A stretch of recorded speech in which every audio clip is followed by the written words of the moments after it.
events so that people can join us live and ask their questions live, and I can answer them live. And this way we can connect as a community and share our knowledge and have a good time. It might be a little bit loud in here because there's trucks outside. There's trucks, and the windows are open because it's like 1,000 degrees outside today. So I want to thank you and welcome everybody for joining. And for those of you who are on Periscope and you want to participate in the chat with the community, please hop on over to my YouTube channel, which is youtube.com/Meg Telpner, and you can hit on the live event, and you should be able to see us there. So for everyone joining, whether you're on Periscope or whether you're on YouTube Live, it's going to be good. I'm going to do my best to answer all of your questions. And basically what's going to happen is I'm going to talk a little bit, give you some brief tips and tricks on healthy digestion, and then open it up to really answer your questions, because I get emails every day, more emails than I can answer, and comments on my blog. And so many of the questions and comments and things people want to know are the same. And so I know it can be difficult to get one-on-one attention sometimes, and so I wanted to offer this opportunity to invite you to ask your questions in an environment where I can actually answer them directly, and that we can all benefit from the sharing of knowledge. So, everything working okay? May? Great. Okay, so let's first start with basic tips for optimal digestion. Does anyone have any ideas they would like to share? What do you find helps you optimize your digestion? Anything from our viewers here or there.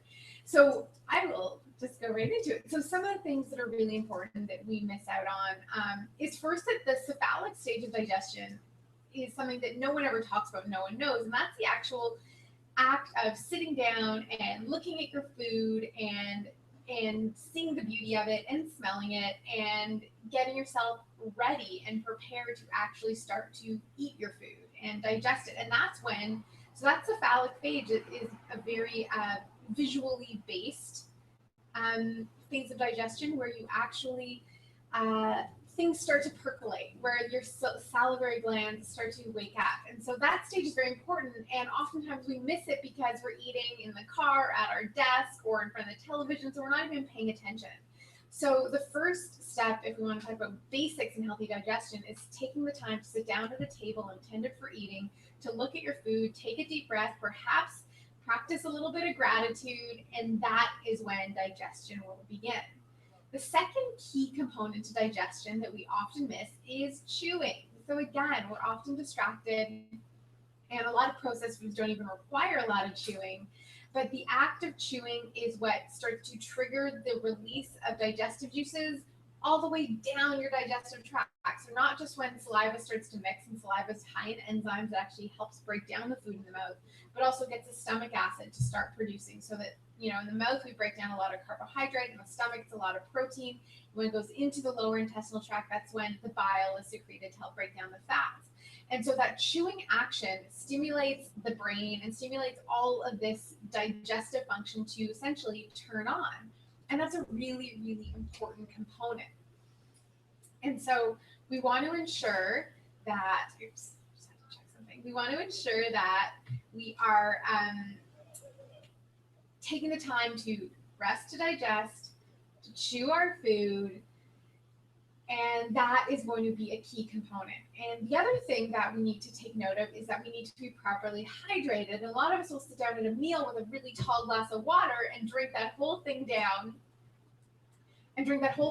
just before we eat. And the problem with doing that is that we miss out on the foods we should be eating. We miss out on so if we're only getting our dose of liquid with our meal, what we're actually doing is diluting our digestive juices and reducing our ability to actually break down the foods we're eating. And so we want to stay well hydrated. I've got my water here. We want to stay well hydrated, but we don't want that to happen during mealtime. We want it to happen away from meals. And first and foremost, we need hydration for so many aspects of digestion.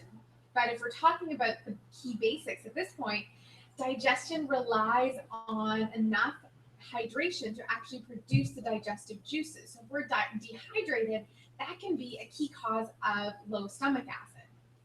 So we want proper hydration, but we want that away from our meals. And you can have a little bit of liquid with your meals, but it's ideally just enough. But it's not that you're like gulping it down and then eating, because that will dilute your stomach acid, and that can be problematic. If we're on the topic of hydration and digestion, hydration helps with is to bulk up our stool so that we can eliminate waste effectively, which is the end stage of digestion, but still very, very important. The other things we want to keep in mind, if we're still talking about the functions of digestion, is that we want to be mindful of the volume of food we're eating. So sometimes we eat too much, and so that is causing a problem because we are overloading our digestive system and it can't actually work optimally. The other thing we're doing that could potentially become a problem is not stop eating. So a lot of us have that habit of eating smaller meals or grazing throughout the day, but at some point we need to stop eating to allow our digestive system to restart. So finding your own balance is really, really important. And then, of course, we can get into the foods we're eating and how those will impact our digestion. So some foods are easier to digest than others. Some foods are quicker to digest than others. And some foods are going to cause inherent problems in our digestion. So, I see that London Wadu Kai Karate, hi, karate chop, has said sauerkraut. So that's a great example of foods that will help digestion. So there's a variety of fermented foods, and I do a lot of work around fermentation and fermented foods and how we can best use our fermented foods and what to eat when it comes to fermented foods. So one of the best things we can do is include fermented foods throughout the day. And what fermented foods do is they help rebalance that gut microflora and inoculate the gut and essentially act as almost like little worker bees in the digestive system that will help rebalance the microflora and optimize our digestion. And part of optimizing digestion is also optimizing assimilation, what we're actually absorbing from the foods that we're eating. So both really key components. And then we have foods that will inhibit or become a problem when it comes to digestion. A very common one we hear a lot about is gluten. So gluten, not just a fancy name. Oh, it's Jody. Hi, Jody. So not just a convenient name. Gluten is like glue in the gut, and the protein. Gluten is a protein. I see a question on Periscope. I heard kombucha is okay to drink while eating as it helps with digestion. So that's a great question. Some kombuchas are great to eat while eating. I mean, some are better than others. The thing is, we don't want to sit down to a giant bottle of kombucha, which is a lot. That's what you buy in the store. You buy this really big bottle, and then you're just drinking a lot of kombucha, which is still too much liquid. And a lot of the store-bought kombuchas have non-fermented sugar, meaning sugar in its full sugar form, and I'm going to get to sugar in a little bit. So typically kombucha can be a digestive aid, but we're looking at a quarter of a cup of properly traditionally fermented kombucha, which will taste a lot more like apple cider vinegar than soda pop.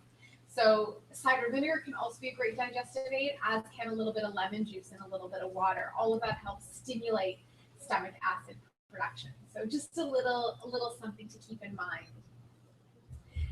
For those of you on Periscope, we're going to shut it down. And if you want to continue, come on over to the YouTube live event.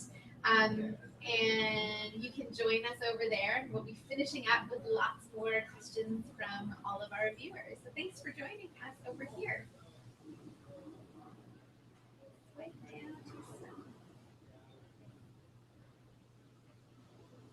Okay.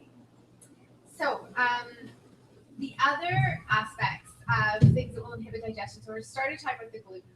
And the problem with gluten is that it is this gummy protein that adheres to the microvilla, those finger-like projections in the intestinal lining, and actually can cause damage. And when they're completely damaged, we call it celiac disease, but can gunk them up and inhibit nutrient absorption from the foods we're eating. And there's loads more of issues that gluten is associated with outside of the digestive tract, but within. It can increase inflammation. It can cause symptoms of inflammatory bowel. It can do all kinds of things that will inhibit our ability to optimally digest the food that we're eating.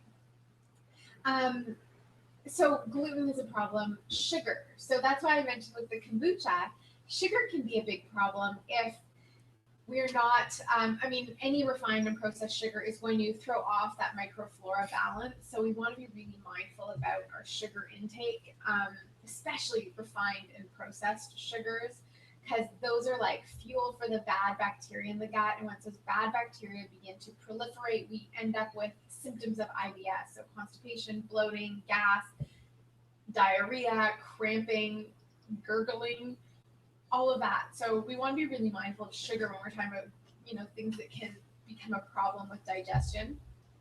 And one other thing we want to be mindful of is dairy. So dairy is another highly common digestive irritant. The dairy we get in the store is very different from the dairy that, maybe our grandparents or great-grandparents were drinking. The dairy today is full of hormones and antibiotics and, in some cases, growth hormones. It's also been pasteurized and homogenized. So essentially what those processes do is, the pasteurization takes away the fat. And in a lot of cases, we actually need the fat in our milk to even absorb the fat-soluble nutrients, which is one of the main benefits of milk. The other thing about it is with that homogenization process, the proteins get tangled up so tightly that it's very hard to be able to actually untangle them to digest them. So when we're having digestive issues, whether it's IBS, inflammatory bowel disease, constipation, diarrhea, reflux, any number of these digestive disturbances, first three things to get rid of are sugar, dairy, and gluten. And a lot of people think this seems super extreme. I personally have nothing to profit off giving you that recommendation. To me, extreme is having digestive issues for several years. To me, extreme is having digestive issues that are also linked to skin outbreaks, dermatitis, low mood, inability to sleep, low energy. To me, that seems extreme. And it seems extreme to take medications for things that with simple lifestyle shifts. And in terms of lifestyle shifts, another really important component of digestion is resting to digest, lowering our stress levels so that we can actually bring the energy in our body to digestion. When we're in the fight or flight, that stress reactive mode, our blood is leaving our digestive system and going to the extremities so we can run away from bears. What we want is that blood flow coming into the digestive system, into the mouth, into the stomach, into the small intestine, into the large intestine to make it work. And so a very important part of digestion is simply eating in a state of calm without external distractions or without external stresses. Are there any questions right now that I can answer? I see a few people in the chat. Thank you, thank you, thank you.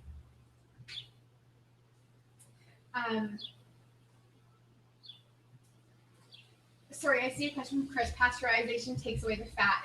It doesn't. I didn't mean to say that right. So what pasteurization does is it heats the milk and then cools it to kill off potential bacteria. What it's also doing is killing off potentially helpful enzymes.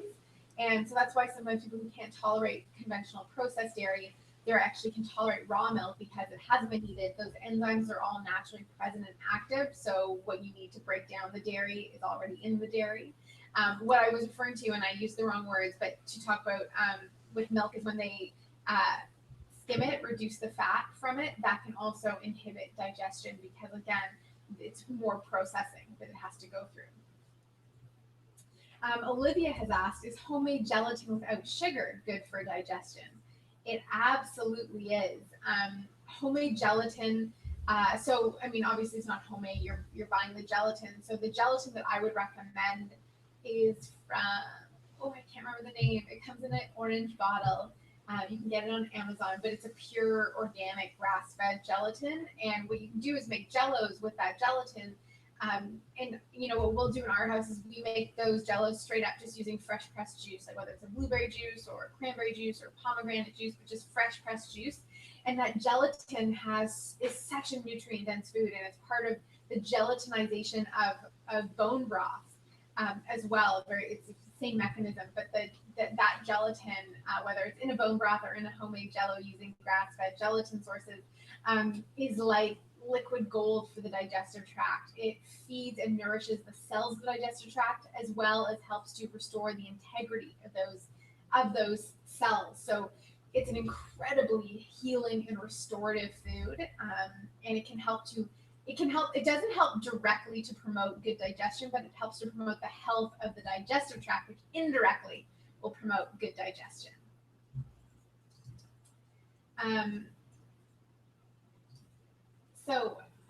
Next, Great Lakes. Thank you. That was the one. Great Lakes is the one that I recommend, and they also have a great collagen product, which is also very helpful for restoring the integrity of the digestive tract, as well as all the joints and all the tissues of the body. Both are from Great Lakes, and both are available on Amazon.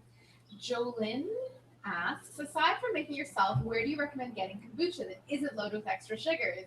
I would look at the farmer's market. So if you're not prepared to brew it yourself, which I've got a great little tutorial on how to brew kombucha. It's remarkably easy, but I would check out the kombucha being shared at farmer's markets if you're near one, because those are typically home fermentation processes in small batches.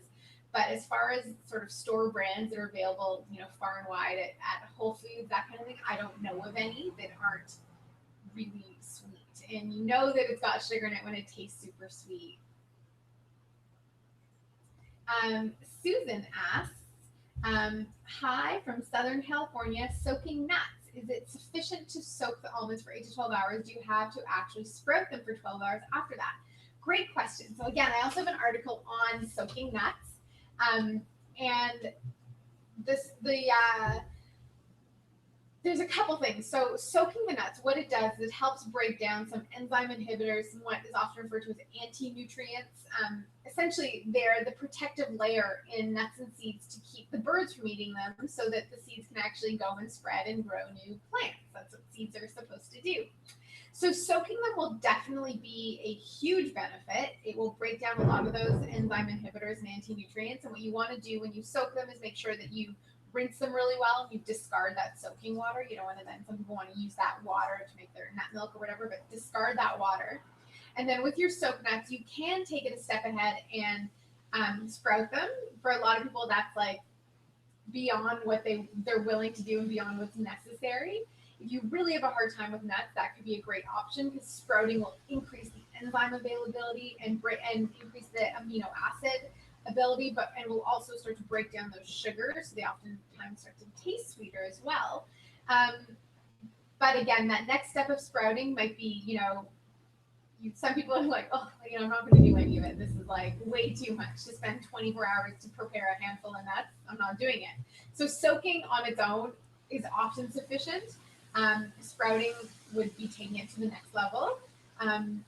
But also, if you have trouble digesting nuts, a couple of things to keep in mind is that we need to chew nuts really, really, really well. So if eating whole nuts doesn't work for you, you can try almond milk. You can try doing it as a nut butter. So those are a couple of different options for it, but also make sure that you are chewing very well. Brazil nuts, pine nuts, do you have to soak these nuts? There's so much conflicting information out there on the different nuts. Brazil nuts, I don't know. I don't know about Brazil nuts. Pine nuts, I don't believe you do, because pine nuts are actually seeds from the end of pine cones, and they're pretty soft, and they're mostly fat. So soaking a fat isn't really going to change its structure. Brazil nuts, you stumped me. I don't know. I've never soaked Brazil nuts personally. But that's a good question. You might want to try it and see how you go with it. Sometimes it's good to, make the habit, like whenever we prepare nuts, and what we'll do in my house is we'll soak a bunch of almonds, soak a bunch of cashews, soak a bunch of pecans and walnuts. And we soak those, we actually soak them, rinse them and soak them again in a little bit of salt water. And then we don't rinse them again, but we take them out of that salt water and put them in a dehydrator and prepare them. So if we were to throw Brazil nuts in that mix, we do the same practice with them. Same with pumpkin seeds, anything we're going to put in that mix. That's how we go. And Chris, no, it's true. Most nut butters will not have been soaked, But what I'm saying is that if people are not willing to soak their nuts, because not everyone is going to, nut butters can be a way to take in the nuts and digest them better, simply because they're already pureed, they're already broken down. A lot, essentially, the blender or food processor or machine or stone grinder is doing all the chewing for us, so that can help with digestion. Again, nuts need to be chewed a lot to be properly digested.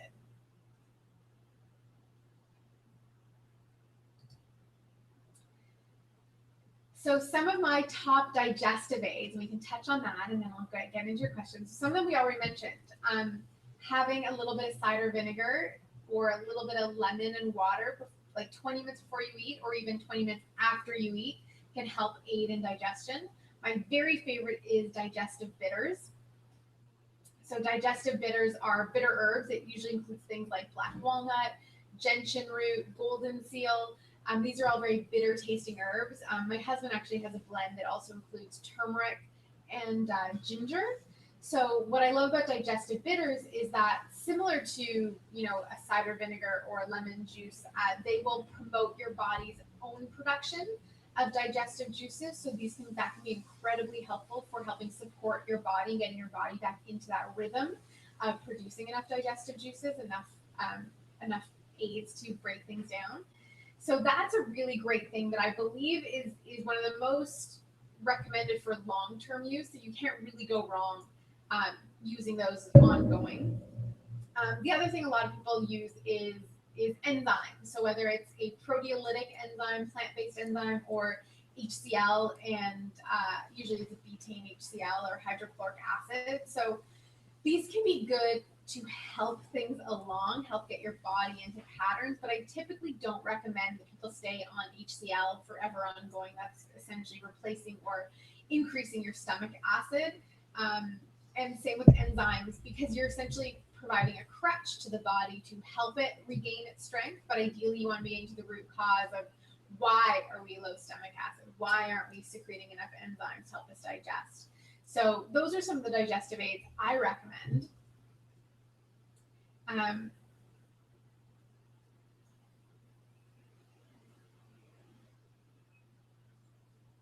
Any other questions on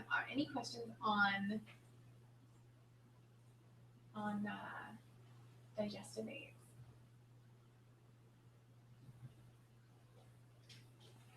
Okay, we'll keep going. How do we have better poops? Anyone have tips for poops that you want to share? There's a little bit of a delay on my end, so I'm going to keep talking, but if you want to post your poop advice, there's a few things we have to remember when it comes to poops.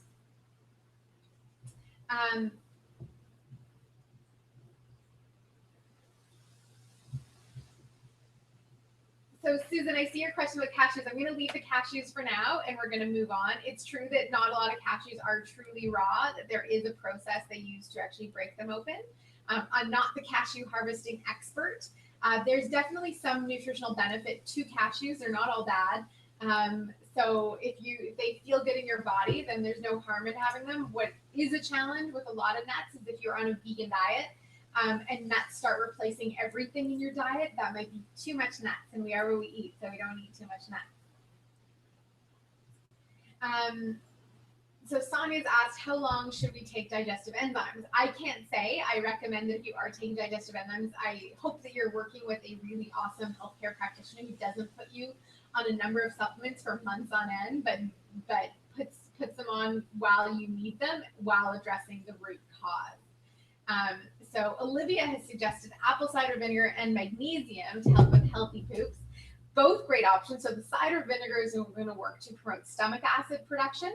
The magnesium is interesting because what magnesium does is it's a smooth muscle relaxant. When someone's having a heart attack, they go to the hospital, they'll give them an IV of magnesium to help relax the heart muscles. So what magnesium does for our digestive system is actually helps to relax the large intestine, the colon, and perhaps the small intestine as well. These are smooth muscles, things we can't actively control and flex, but they're things we need to keep toned. So magnesium can help because if we're under stress, and if you have tension in your body, you're going to have tension in your colon, and that can lead to things like stress-induced constipation. So magnesium can be really helpful for just letting that colon relax enough that it can grip on and have that peristaltic action to allow poop to move out of the body. So Chris has asked about particular supplement blends for enzymes probiotics. I don't typically recommend brands as an overarching blanket because I believe that, you know, there's one brand will be great for someone and not for someone else. So again, it's always great to work with your healthcare practitioner when you're taking supplements to make sure that you're buying the absolute best one for you to get the most bang for your buck, and that you have a plan in place before you start taking any enzymes. Usually there's a nutritionist working at health food stores in the supplement section who would also be able to help you out. And just because the reason I don't want to give a blanket recommendation for enzymes or any supplements is because, you know, I could be constipated for my reasons and you could be constipated for your reasons, but that doesn't mean we need the same supplement, because depending on what the root cause is. So if I'm constipated because I'm really tense and my colon's all tied up in knots, then magnesium might be a good solution for me. If you're constipated because you're not eating enough fiber in your diet, or you're constipated because you're not actually chewing your food enough, so there's so much undigested food that it's slowing down the whole process, you have your own sort of root cause. And so that's why I don't typically give blanket supplement recommendations for anything, because we really do need to look at what our root cause is. And so we look for the supplement that complements the other supplements we're taking so they can all work synergistically to the optimal benefit. So a great healthcare practitioner will recommend a spectrum of brands for you based specifically on your own needs. They won't always sell everything that they have, and that ideally they're giving you a plan that you will take this for 6 weeks or 8 weeks, and then we'll reassess where you're at, and then we move on from there.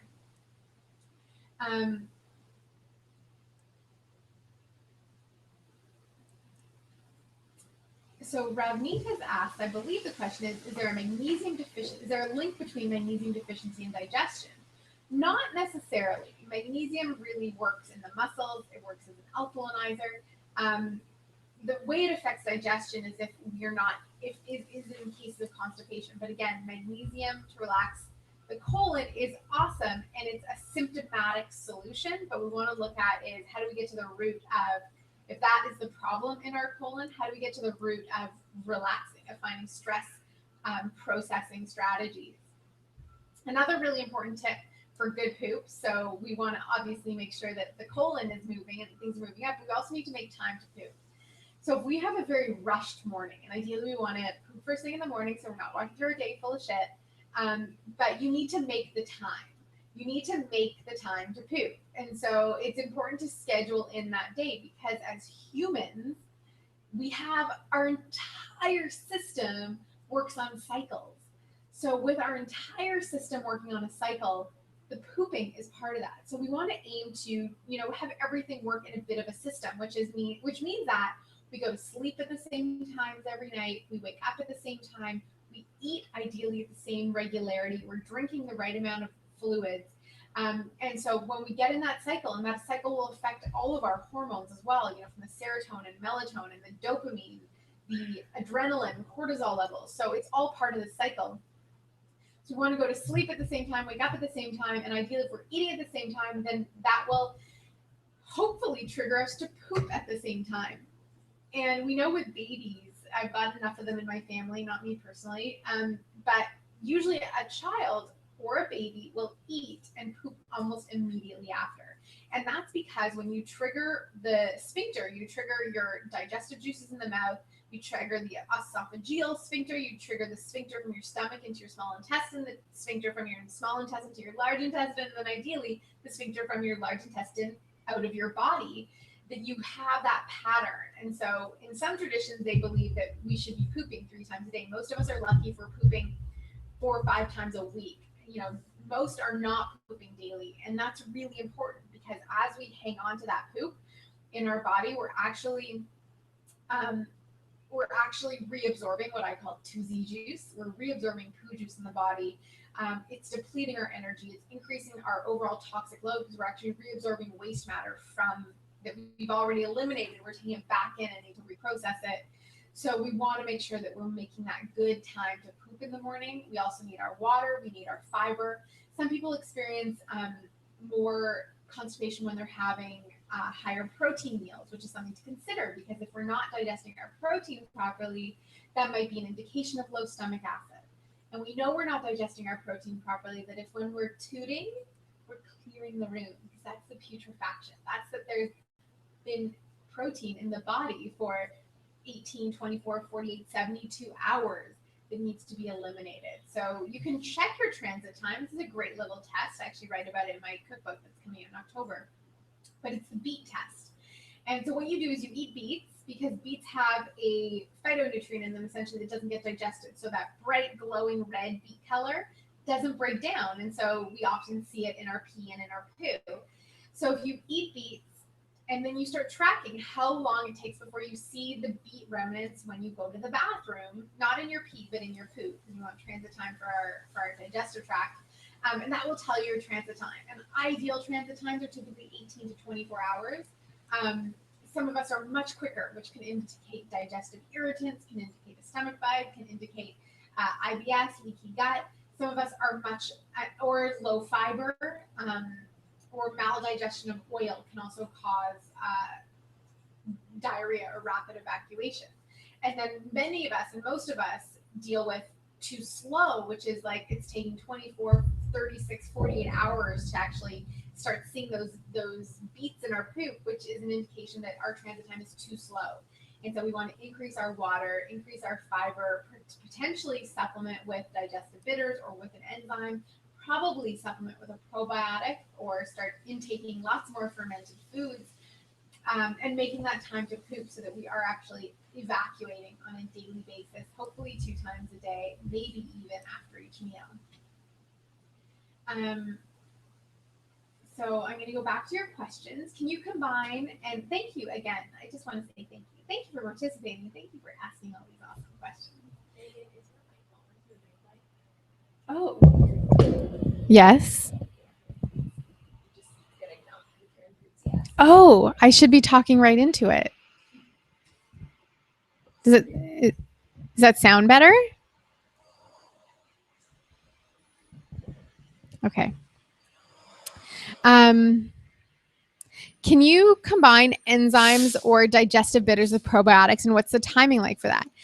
Yes. I mean, I typically take my probiotics on their own, let them do their work so they're not inhibited by stomach acid production. They're not inhibited by any other supplements that I take.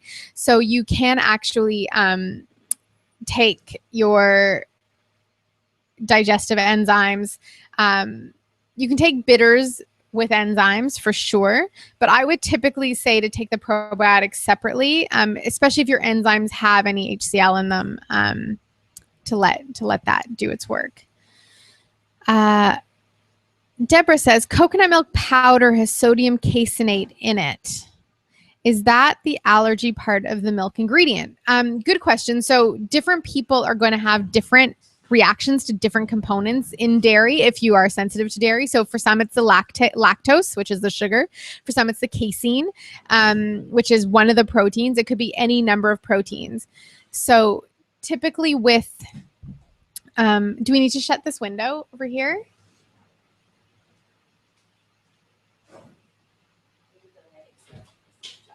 Do you want to, the windows behind me? Oh, everyone gets to see Ashley.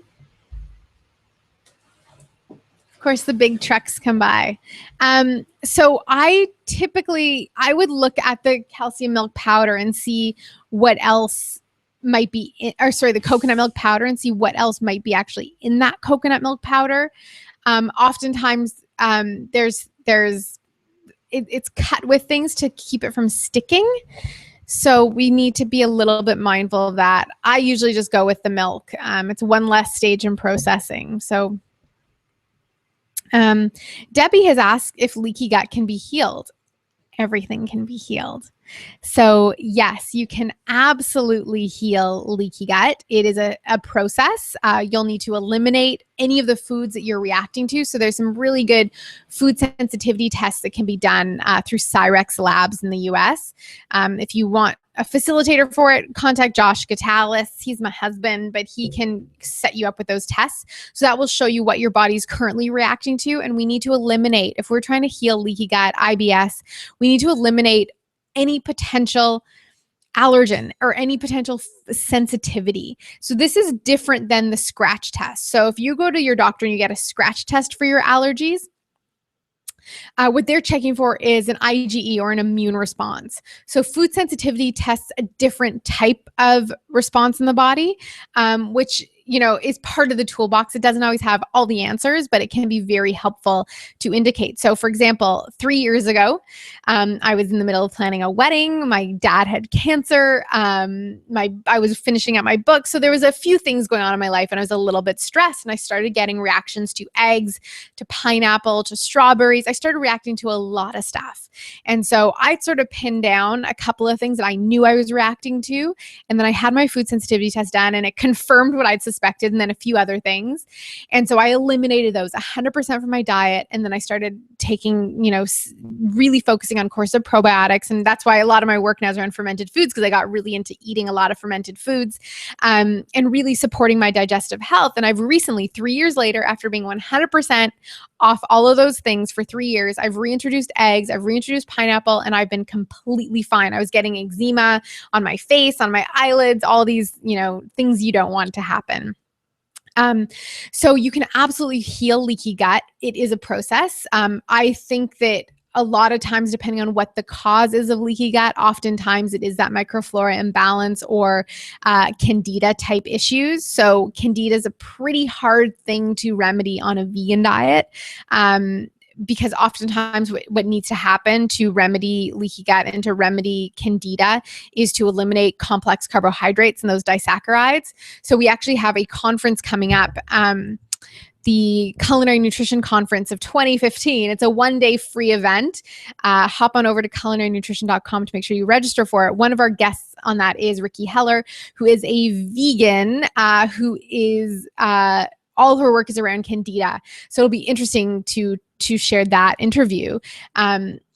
So what you need to do, the key components when you're looking at healing leaky gut, is to eliminate the things causing the problem. So that's sugar, gluten, dairy are probably going to be on that list. And then any other unique food sensitivities. A food journal can be really helpful for identifying those food reactions. And a food reaction can be anything in the body. It doesn't necessarily contain itself to digestion, that's for sure. Then you're going to want to look to adding things in that heal the gut. So the fermented foods, things like gelatins, bone broths can be really helpful. Therapeutic teas, herbal elixirs, those kinds of things can be helpful. Probiotic supplement, and you may need a digestive aid on top of that, like an HCl or like a digestive enzyme. We want to reduce our stress levels so that we're actually putting our body in a state that is able to heal itself. So that's really important. And that's often what's missed, is that we work so hard to, we want to heal so bad, and we're doing all this research, and then we make our attempt at healing the most stressful thing we've ever done. And so healing will be completely impossible and forever evade us. So finding ways to process our stress effectively, getting enough sleep, doing exercises that help lower our cortisol levels. Those are things like walking and restorative yoga, and maybe a bicycle ride in a nice community or in a forest, going for a walk in the forest. But these low impact, soul nourishing, stress reducing activities are going to put our body in a state where it's better able to take up the healing initiatives we're doing through our diet. Meditation can also be incredibly healing in helping the body, assisting the body in getting into a state of healing. So leaky gut can definitely be healed. It's a commitment. And, but the thing is, once you're able to heal leaky gut, you can sustain that health. And if you ever slip up, if things start going awry again, what's really amazing is that you've done it once, you know what you're capable of doing. The other thing to remember whenever we're healing anything is that healing a condition in our body isn't a diet. It's not about I need to do this for 6 weeks and then I can, go back to my regular life. The regular life is what built that condition in the body. And so it's our responsibility to understand that once we start on the healing path, we need to stay on it. And it becomes this life journey that, we know what we need to do if we ever fall off, but you can't think that I can do this now and fix it forever. Because as soon as you go back to whatever it was you were doing before, it will go back to how it was before, essentially. So, just a little example, we were away last week, my husband and I on holiday, and I was eating so much and I put on all this weight. I mean, not a ton, but I'm only 5 feet tall. I was like, oh, this isn't right. I don't want to be carrying this on my body. And I realized pretty quickly that what happens, and it went away within, 10 days. What I realized pretty quickly was that when you go back to how you normally live, your body will also go back to how it likes to be. And so if we continue to build conditions where we're continually putting on weight, we will continually put on weight. If we go on a diet and then we're like, I'm at my goal weight, I can go back to how I was living before while I was putting on weight, the weight will come back. It's a pretty simple equation, but I just wanted to point it out because it's really important whenever we're healing anything to know that that healing journey will continue to evolve and change. But as soon as we go back to the old habits that built that disease in the first place, we already know our weakest link. We know where it's going to show up. Is it better to eat cold, raw food in summer and cook food in winter?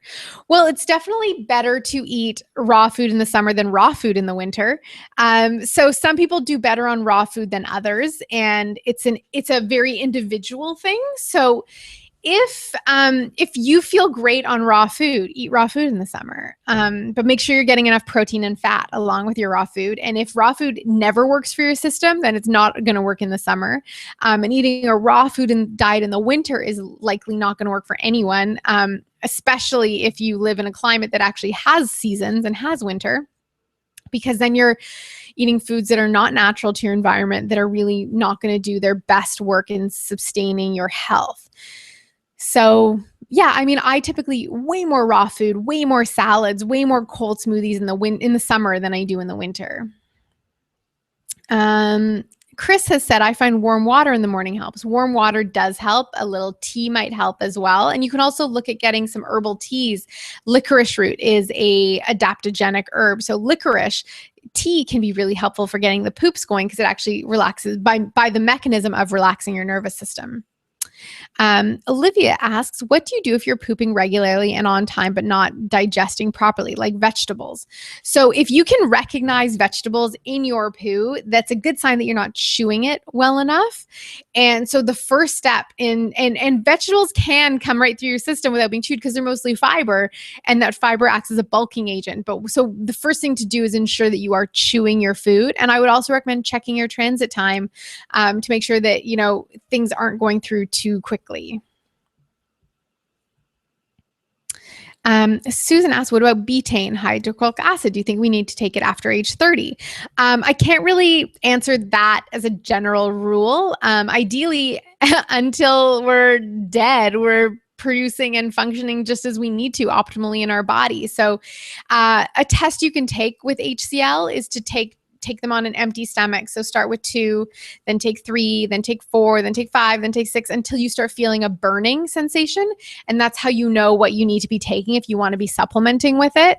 So it's a good thing to check out. And when I first started, and this is kind of interesting because I was on a predominantly vegan diet for many, many years, and my health was starting to suffer. And so I was I was thinking about introducing some animal foods back in. It was not an easy transition, but my husband had me do HCl test. So I took 2, I took 3, I took 4, I took 10, I took 12, and still nothing. So my stomach acid was so low that taking 12 HCl tablets and I still didn't feel a burning sensation. So what I ended up doing was 12. He actually said I shouldn't surpass 8. So don't go beyond 8. But what I actually did when I started supplementing with that much HCl during my plant-based meals is I actually started craving more protein. And it was almost that as if my body was then ready to receive and digest protein, my cravings started for it. So there's something you can do to check it out. Your body will decline in certain things after a certain age, but typically there's a reason for it. So when our HCl starts declining, maybe that's time for us to start eating a little bit less protein, or we need a little less protein. But age 30 seems kind of young to have to start taking a supplement ongoing. So before I would recommend supplementing with HCl, I would say try Digestive Bitters. And traditional diets have bitter foods in them. We've just bred the bitter out of our food. But, tis the season. So get your kale, get your dandelion greens, get those bitter foods into the diet so that your body can naturally produce the juices it needs to. Are there any other foods to avoid aside from sugar, dairy, and gluten? So sugar, dairy, and gluten and everything that contains them is the place to start if we want to start improving our digestion. Some other things that can be really helpful are reducing or eliminating alcohol can be helpful. Reducing or eliminating coffee can also be really helpful. Coffee, if you're going to drink coffee, I would recommend drinking it away from meals. Coffee is a very alkalinizing substance in the stomach. So it will dilute those stomach acids and, halt your digestion or impair your digestive ability. So the gluten, dairy, and sugar tip, and I say this all the time, and if you go to a healthcare practitioner to say that you have leaky gut or you have IBS or you have constipation or you have inflammation or you have diarrhea or you have inflammatory bowel disease or you have, anything from seasonal allergies to skin dermatitis to acne, they're always going to start, if they're good and if they take the diet into account, most doctors will never ask you what you're eating. If they're taking the diet into account, gluten, dairy, and sugar are going to be the first three things they're going to recommend that you eliminate in all the foods containing those substances. So it's just a great place to start so that you're essentially starting with a clean slate. So once you get those things out of the diet, you can start to actually observe your diet, observe how you're feeling without those potential exacerbations. You might find that just getting rid of those, your problems go away, or they go away to a point where, like this for me is sustainable. I can do this. Tell me to get rid of eggs and pineapple and like you've tipped over the scale and I don't want to do any of it. So you also have to figure out the place for you that's sustainable and maintainable, but know that, depending on where you're at in your life, but typically anything can be healed. It's how we define what that healing means for each of us, which is, it's different than curing, but we can start to heal the body, and healing the body is an ongoing process because health isn't just the absence of symptoms. Health isn't just the absence of disease, but health is a fluctuating thing. It's like love. I can always I can love you more tomorrow than I do today, and I can love you more the day after and the day after and the day after. Love is infinite. Health is infinite. So we can feel awesome and feel healthy tomorrow. Today. But is it possible to feel even healthier tomorrow? Absolutely. Can we be healthier the day after that? Absolutely. And healthier isn't about, today I only had 1 glass of water, so tomorrow I'm going to be healthier because I'm going to have 5 glasses of water, and the day after I'll be healthier because I'll have 7 glasses of water. Healthier is a state of mind. Healthier is how we feel in mind, body, spirit as a cohesive package. And so it's always fluctuating and it can always be more. And I would guarantee that if I asked all of you, how many do we have watching right now? We have on here 63 people. So if I said to you, to all 63 of you, is there one thing you could do tomorrow to live a healthier life? Is there anyone who would say yes? Do we all have one thing we could do tomorrow to feel better, to live a healthier life? And guaranteed, you all have one thing. So what if we all just commit? So 12:48 p.m. Eastern time on Tuesday, June 23rd, we're committing to this contract that tomorrow we're going to start doing that one thing ongoing that will help us live a healthier life. How's that? A couple new questions have come up.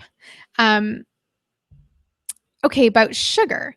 Sarah Cook asks, when we say sugar, is this just refined sugars or whole sugars as well? Great question. So typically I would go with, for sure, refined sugars. And depending on how your gut is doing, leaky gut, IBS, those kinds of things, if you're really impairing your digestion, I would say, I'm seeing now, because there's a delay, I'm seeing all the yeses come up. But if you're dealing with serious digestive issues, I would seriously recommend reducing sweeteners like honey and maple syrup, and definitely agave, coconut syrup, all of those as well, or having just minimal amounts. The best thing is if you reduce them completely and just let your sugars be from fruits in their natural whole form as much as possible.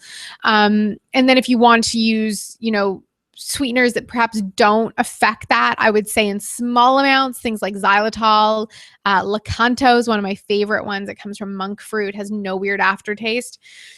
So there are a few options in that realm.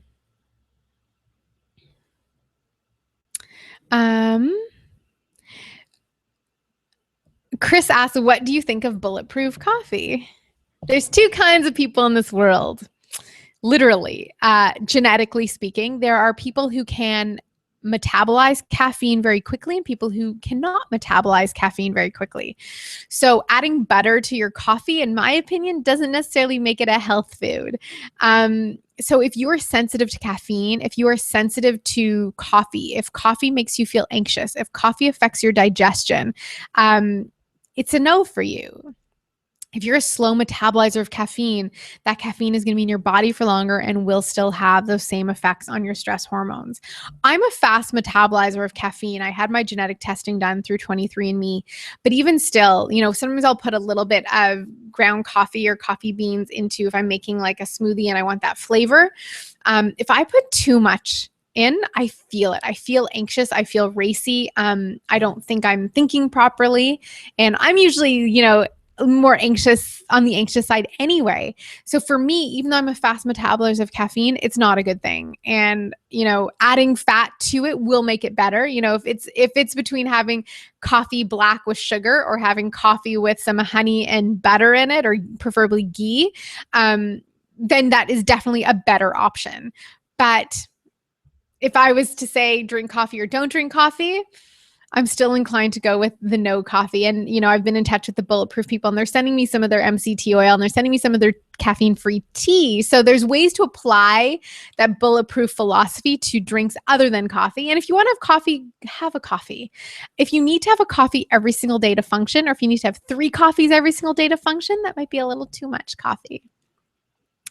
What do you recommend to read for learning more about digestion?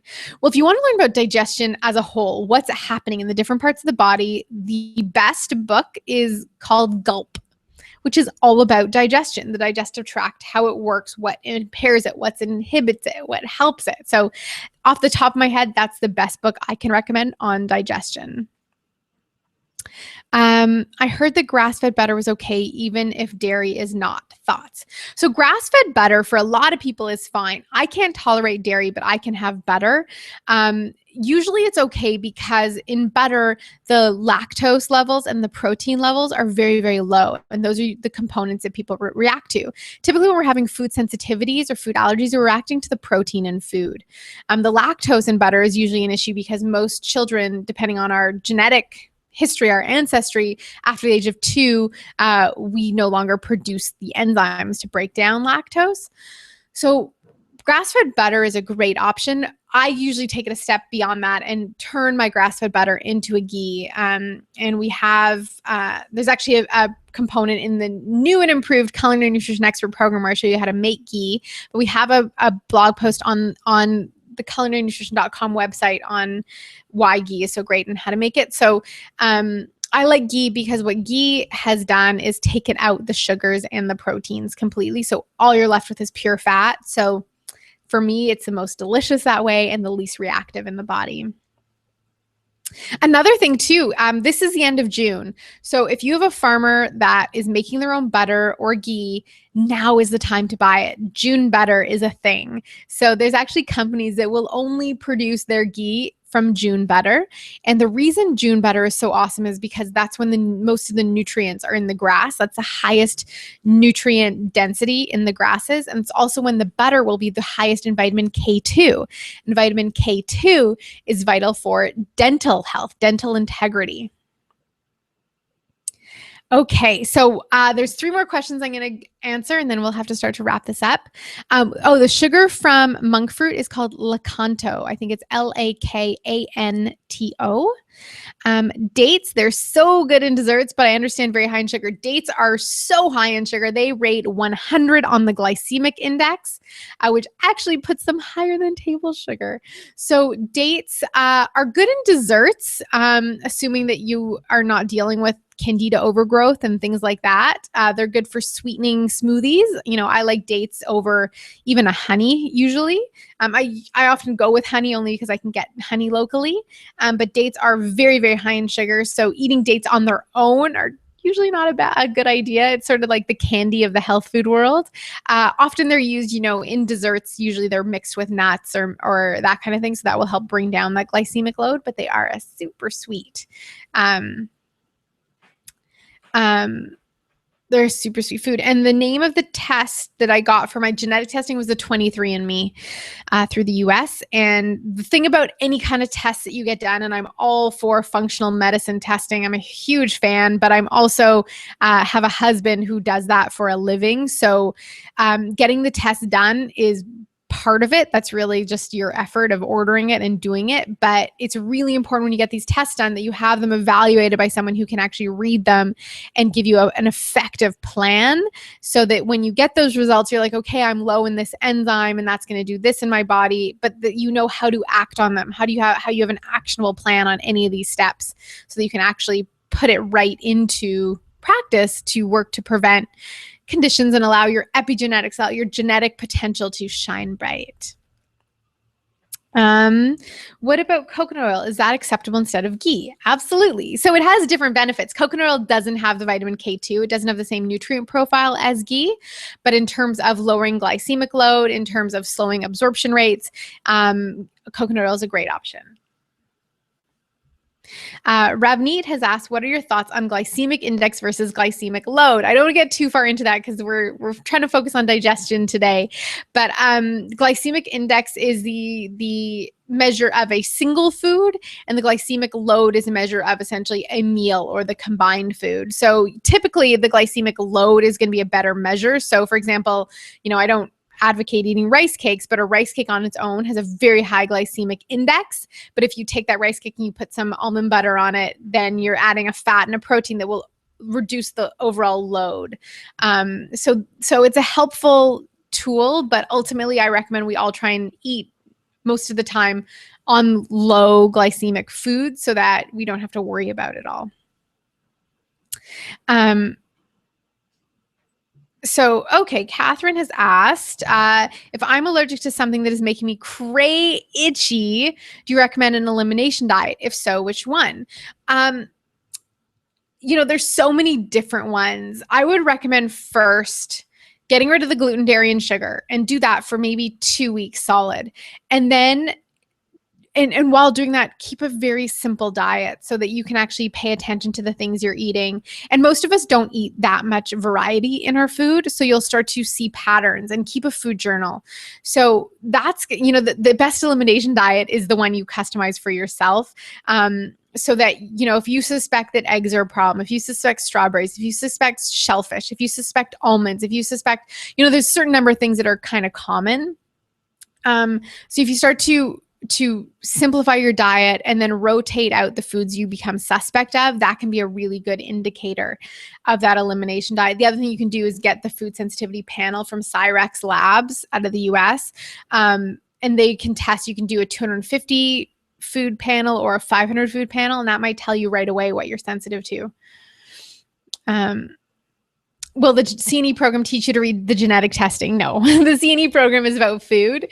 And I don't think that people, without some kind of functional medicine training, I can't read genetic testing. I can read, the results from the 23andMe report, but can I apply those into my knowledge? No, there's so many SNPs. They're called SNPs. So different ways our genetics can essentially portray themselves or express themselves. So you do need a health expert, and ideally someone who's been trained with 23andMe to read that specific testing. Is your husband a health practitioner? Can I contact him?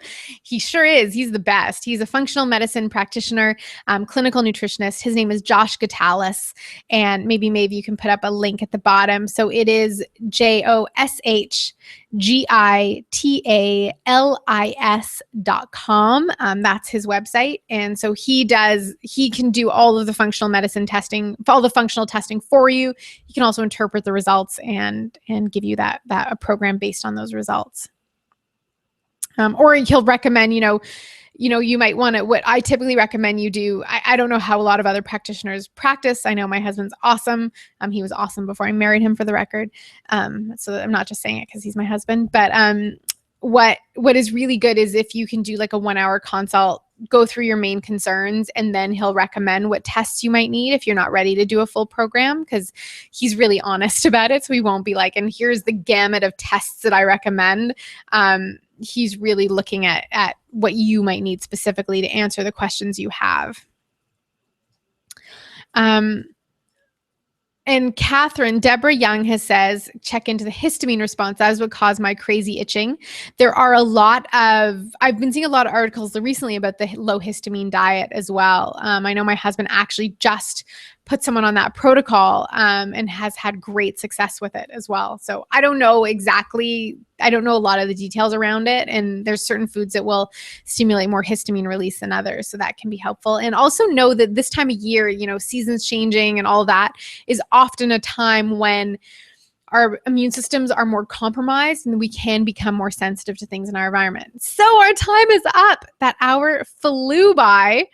I want to thank all of you so much for joining, and we have a conference coming up. So please hop on over to culinarynutrition.com, click on the banner. You'll see like a big sign up for our program. Right below is our banner for our one-day conference happening Wednesday, July 15th. It is completely free. You can choose the track of speakers you want to listen to. There is a fee if you want all of the interviews, but for the one track in the day, choose your track. There's going to be live events integrated with the recorded interviews throughout the day. So it's really a live, interactive, community-based event, just with the intention of sharing some knowledge. If you really loved this free live session, check out the Culinary Nutrition Expert Program, which is our full certification program that I run through the Academy of Culinary Nutrition. And next week, I said to the girls, if we have at least 40 people, we're going to do it again. So next Tuesday at 12 p.m., we're going to be doing another YouTube live session all about beauty care, edible, natural beauty care. We'll do a little demo. Going to answer all your questions about how to get your summer glow on without toxins. We're going to talk about healthy exposure to the sun, about really good DIY toothpaste. It's going to be really, really fun. So I hope you will join next week. If you haven't yet subscribed to my YouTube channel, hit subscribe so you'll get a notice for when that is happening. And I think that's it. So 3 things then. Culinary Nutrition Conference, July 15th, 2015. RSVP to reserve your spot, choose your track, great interviews, great inspiration. If you want more, the Culinary Nutrition Expert Program starts September 17th. Get that info. Look at all the details, so much information. Many of the people who joined us today are graduates of that program.